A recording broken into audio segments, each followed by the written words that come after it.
আসসালামু আলাইকুম। Hello everyone, সবাই কেমন আছেন? আশা করি সবাই ভালো আছেন। আল্লাহর রহমতে আমিও অনেক ভালো আছি। হঠাৎ করেই আজকে টক খেতে ইচ্ছে হলো, এজন্যই বাসায় ছিল আমরা বানানো খাওয়ার জন্য নিয়ে নিলাম 3টি আমরা। 3টি আমরা নিয়ে আমি বটি নিয়ে বসেই পড়লাম কাটাকাটির জন্য। আমড়াগুলোকে বটি দিয়ে সুন্দরভাবে খোসা ছাড়িয়ে পরিষ্কার পানি দিয়ে আমি ভালোভাবে ধুয়ে নেব।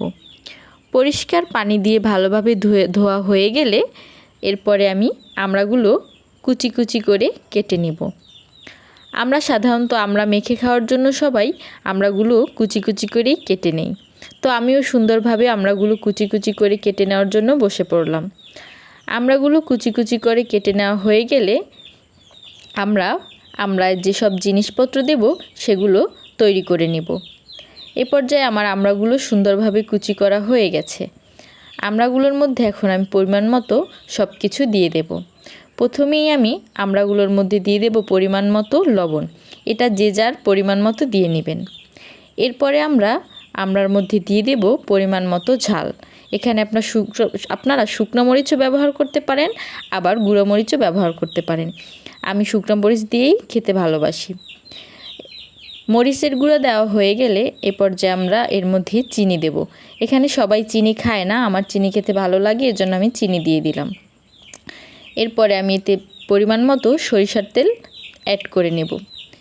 এরপরে সব উপাদানগুলো ভালোভাবে হাতের সাহায্যে মিশিয়ে নেব। এটি যত হাতের সাহায্যে মেশাবেন ততই স্বাদ হবে। ভালোভাবে মেখে নিলে এটির স্বাদ বেড়ে যাবে। এটা সম্পূর্ণই আপনার উপর নির্ভর করে, আপনি কিভাবে খাবেন তার উপরই নির্ভর করে। এরপর আমি ভালোভাবে হাতের সাহায্যে এগুলো মেখে নিলাম। আমার তো খাওয়ার জন্য জিভে অলরেডি জল চলে আসছে, ভিডিওটা এডিট করার মধ্যেও জল চলে আসলো আবার। এটা খেতে অনেক মজা লাগছিল, সিরিয়াসলি সত্যি কথা বলতেছি। এটা দেখতে কিন্তু অনেক লোভনীয় হয়েছে।